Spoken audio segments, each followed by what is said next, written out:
Do not forget my stories, Senua. I am with you still. Out of hell you have come, and now find yourself in Midgard, the world of men. Do not think it any less dangerous for that. Your path has taken you far from home, across the boundless sea, and you must go on to the heart of this place, to the heart of man. You have seen how the Northmen journey out to conquer, and this is one of their lands, as icy dark as Niflheim, yet as fiery as Muspel. It has not long been claimed, and they try still to tame it.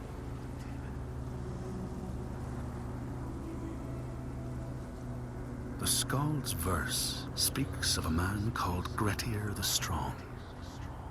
A strange and bloody life he led. And it happened in this land you have come to. Listen to his story, Senua, for it may in some small way illuminate your own.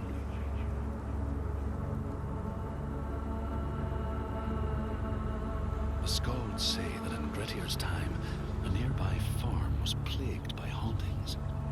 A shepherd called Glamour was killed by some evil force, found dead in the snow, bloated and black. His body could not be taken to burial, because he was held fast to the ground. So it was left. 3 days after his death, the body was missing.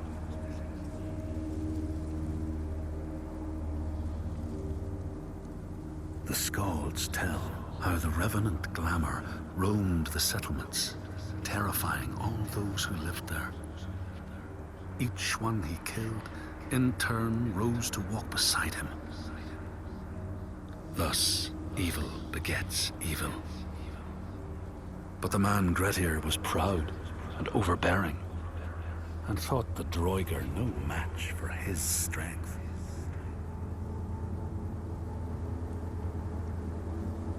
The Skalds say that Grettir fought and killed the Droiger Glamour, but not before Glamour had cursed him. His strength would be turned against him, his deeds bring death and exile, and he would be always before Grettir's eyes, making him afraid to be alone. He saw all sorts of phantoms wherever he looked, and thus people who see things that aren't there are said to have Glamour's eyes.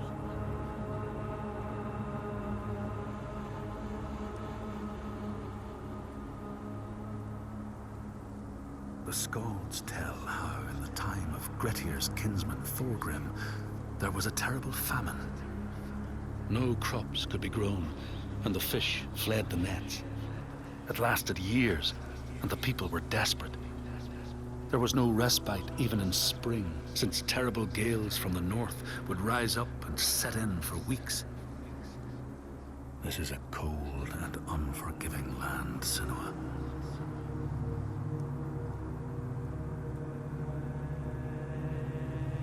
In the time of famine, at the place known as Rifskar, Thorgrim found a huge finback whale, beached and dead. His neighbor, Thorfinn, had already found it and was in the process of flensing it. But Thorgrim claimed it as his own. Thorfinn said he would not give it up without a fight. If that's what you want, Thorgrim said, let it be so. And he launched a blow at Thorfinn, cutting off his head in one strike.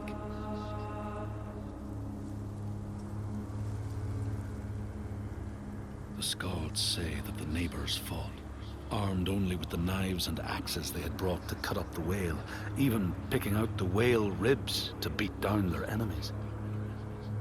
Thorgrim's men had loaded their boats with whale meat, but as they went to leave, one of their opponents struck Thorgrim's brother a fatal blow. And this is how hunger fates desperate men to come to blows, striking out against one another to survive.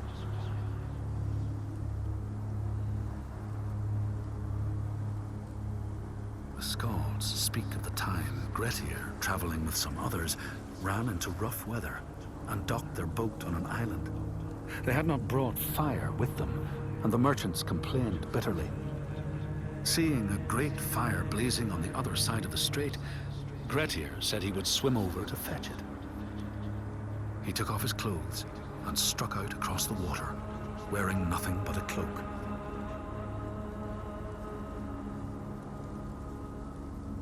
When Grettir came to the farm where the fire was burning, all was peaceful. By the time he reached them, his cloak was frozen stiff, and he looked like nothing more than some huge troll. The frightened farmhands struck out at him with the first things to hand, the burning logs from the fire. Grettir fought them off and got the fire he sought.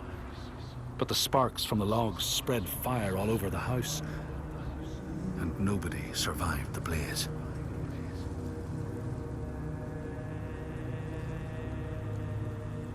The Skalds say that Grettir swam back across the strait, keeping the fire safe from the water.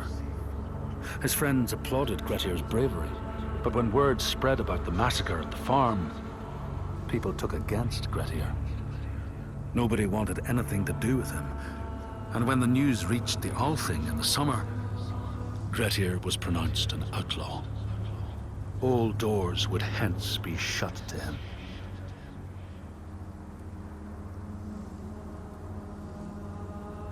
The Skalds speak of how Grettir, now an outlaw, took rest on the island of Haramsoy with a man called Audun.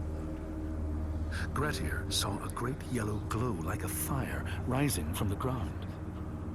Audun told him it was coming from the burial mound of Kar the Old, who ever since he died had haunted the island, and warned him to stay away.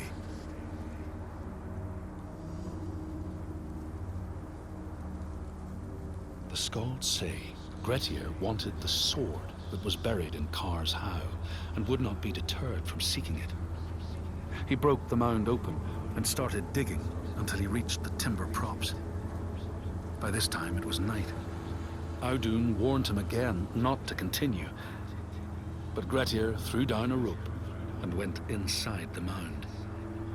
No light penetrated it, and it reeked of death. But he persisted in exploring.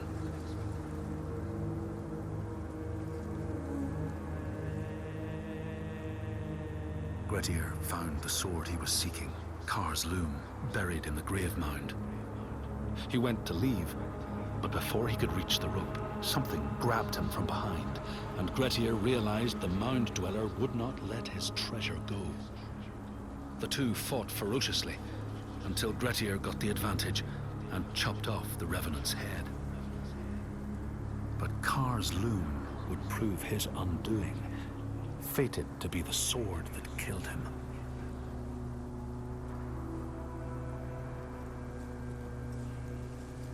The Skald's verse tells how Grettir made many enemies with his proud and overbearing nature. Always quick to anger, his strength and fighting prowess meant that even the most trivial of quarrels met a fatal end.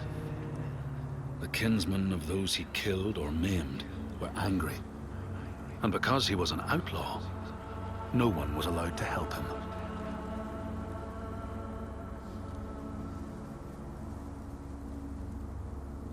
The outlaw Grettir fled to the island of Drangi. His enemies knew he was there, but he was still so strong and fierce, nobody could shift him. Thorbjorn, first among his foe, sent his foster mother to see Grettir. She was a Seithkona, and very wily. She enchanted a tree branch and sent it to wash up on Drangi. Grettir tried to cut it up for firewood, but his axe flew back and struck him in the leg. The wound blackened and festered, and Grettir feared his time was close.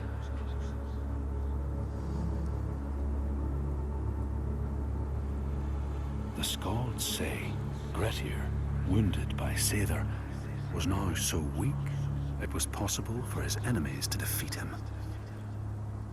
Under cover of night, Thorbjorn and his men attacked his shelter. They tried to disarm him, But he clung so firmly to his sword, Kar's loom, that they had to cut off his arm to get it free. Then they used his sword to cut off his head, and the land's mightiest outlaw was dead.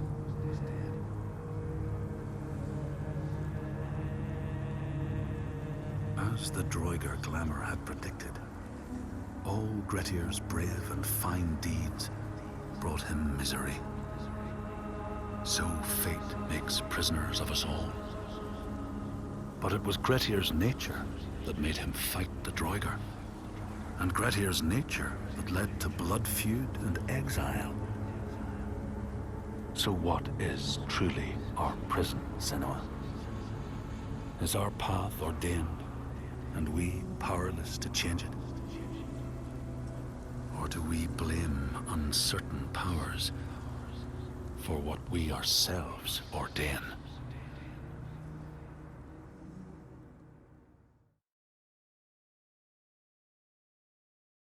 In all the places of the earth, they know that the gods and spirits affect man's path.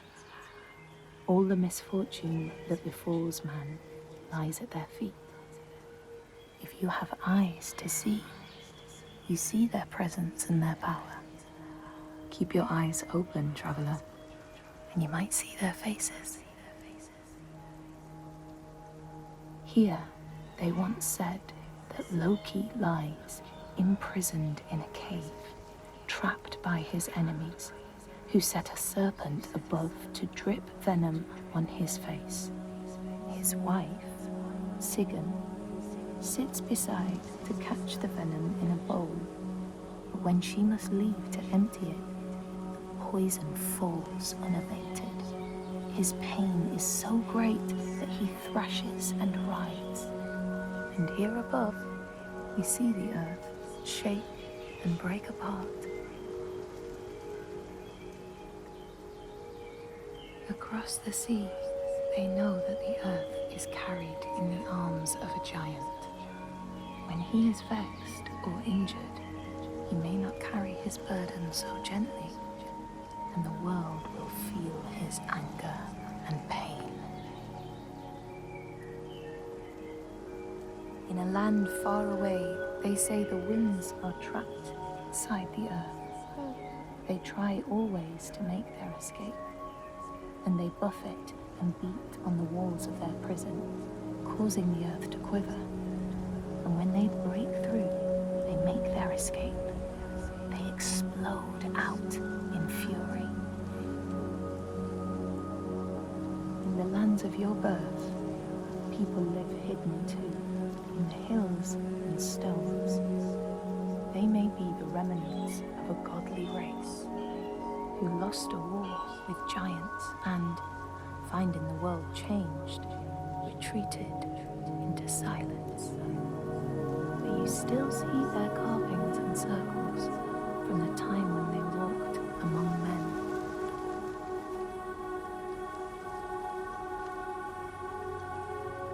Here, they know that if times are harsh, you may ask of the hidden folk to share their bounty. And if you are strong and wise and good, they may hear your plea and send you aid. But if you are not, or if you do not respect the strictures they lay down, you might have your strife doubled.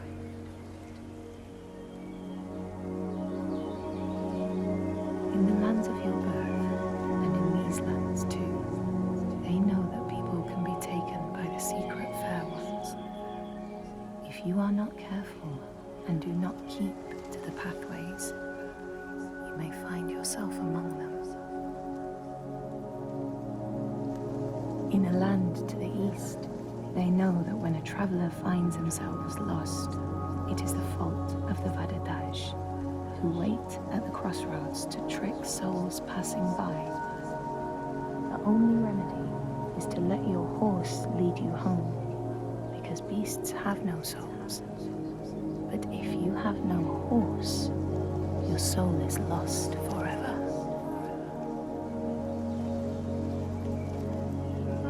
In this place, they know that sometimes the hidden folk will take their children and leave another in their place. These children may look the same as their own, but will be dazed and far away, or ill-tempered. And you know then you have a changeling in your house. In this land, when people cannot raise their children, they will leave them in a sacred place for the hidden folk to take and care for. Sometimes these children come back, but it is said that they are changed with a wildness in their eyes, and their parents do not want them. These people know that children who have died uncared for can return as Utburður, small ghosts clad in fluttering rags. When there are storms, they may cry as they did when they were human, and will look for their mothers until they find them, and never leave them again. In this land, you may catch sight of the Landisir, the spirits who embody the sacred places, the rivers and rocks. Do you see the Lady of the Mountain, the Fliak Kunan, who bathes in the waterfall and lets the drops fall on her shoulders? In the heart of the Northlands, they know the storms are born of the Oshkuredi, the hunt of Odin. The huntsmen ride horses with eyes of fire. Their weapons clash like thunder, and it is best to hide inside, lest your spirit be called to join them. In your lands, traveler, they know that the Kailif, the hag of winter, is the one who hurls sleet and snow upon the land. She lives in a sea rock and rules the waves of the roiling winter ocean with her blackthorn staff. She strikes the ground to destroy the shoots of growing green, so the winter will lie long and low on the land. These people know that the sea god, Ran, sets out nets to trap sailors and drag them to her world. She sends the waves, her daughters, to wreck boats so she will have more men to take. And jealously, she pulls them down beneath the water. People here speak of warriors who can transform themselves into bears when they are enraged. Their skin becomes hide so thick no sword or spear can break it. When King Hrolfr fought Skald, many people saw a great bear fighting beside him, who killed more men with its paw than any 5 soldiers. Men here will tell of how Jarl Hakon worshipped the giant Thorgerða and sought her aid in the middle of battle when the tide was turning against him. Fleeing to an island, he pleaded with her for aid. She demanded a sacrifice. She rejected all of his offerings until he, at last, killed his own son in sacrifice. Thorgerða gave aid, and Hakon's enemies saw the giant striding amongst the ships, arrows flying from every finger and never missing their mark. Their morale was sapped, and Hakon won his battle.